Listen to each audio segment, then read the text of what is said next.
Welcome back to Ask Allison. Here is today's question. I work in a large medical hospital and have over 250 clients. So I see people probably once every 3 months. I've only been out of the training portion of my career for 2 years, and I feel like I've now lost all my clinical skills just doing supportive therapy / brief check-ins. I'd love to quit and start a private practice so I can do actual therapy, but I'm terrified and single. What are your thoughts on doing something like the large telehealth companies that hire therapists as a stepping stone first instead? So first, I'd like to thank TherapyNotes for sponsoring Ask Allison. They are the #1 rated electronic health record system available today with live telephone support 7 days a week. It's clear why TherapyNotes is rated 4.9 out of 5 stars on Trustpilot and has a 5-star rating on Google. TherapyNotes makes billing, scheduling, note-taking, and telehealth incredibly easy. And now for all you prescribers out there, they also have ePrescribe. If you're coming from another EHR, TherapyNotes makes the transition incredibly easy, importing your demographic data free of charge so you can get going right away. Find out what more than 100,000 mental health professionals already know. Use promo code ABUNDANT at therapynotes.com for 2 free months.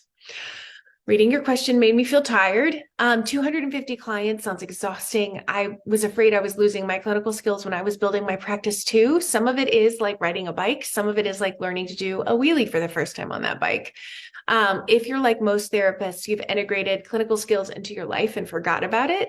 So one of the ways you communicate with your loved ones is informed. Some of the ways you communicate with your loved ones is informed by what you've learned. Is that the same as therapy? No, it's not, but it's a good bouncing off point to show that you know some things you may not be giving yourself credit for. You're probably a pro at treatment plans, and your supportive therapy, which we all do in session, is so well honed. Being terrified is normal when starting or considering starting a practice. I hear terrified and excited is a combo pretty much daily. Being single means you probably don't have income from elsewhere, right? So the scariest tangible part, we're going to bypass the fear of failure, etc., that a lot of us feel. The scariest tangible part is not being able to pay your bills.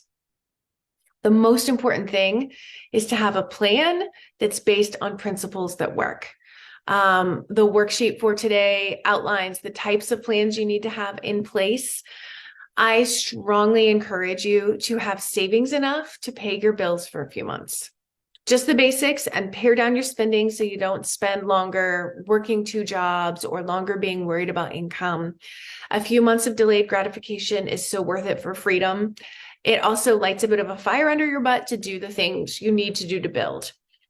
If you start a part-time practice while working full-time, save any and all the money you make in your private practice beyond whatever necessary overhead and put it all into savings, like every dime. You're not going to want to. You're going to want to use some of your private practice money for something fun. You're working your butt off. But I want you to put every dime into savings so that you can quit your full-time job sooner. I swear I'm going to answer your question. The large telehealth platforms that hire therapists can be a good option in one specific circumstance.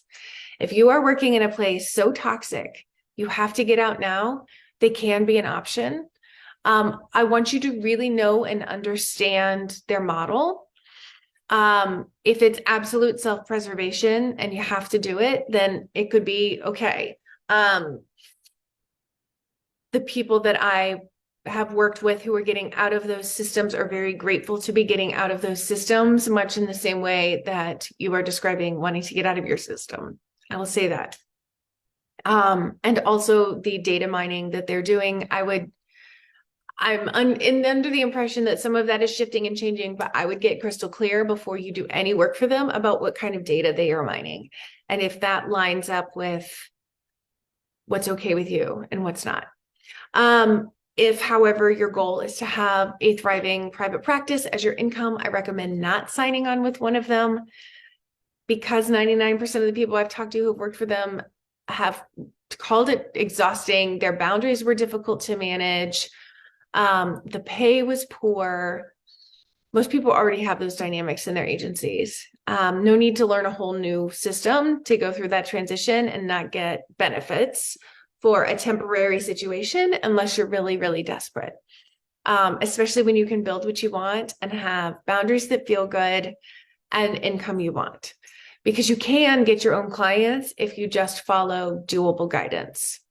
So today's free worksheet is a basic planning guide that's going to help you see what you're getting into if you go into your own private practice. We've helped thousands of therapists fill their practice in the Abundance Party. I know we can help you too. So join us using the link in the bio, and I am happy to help. Have a great day.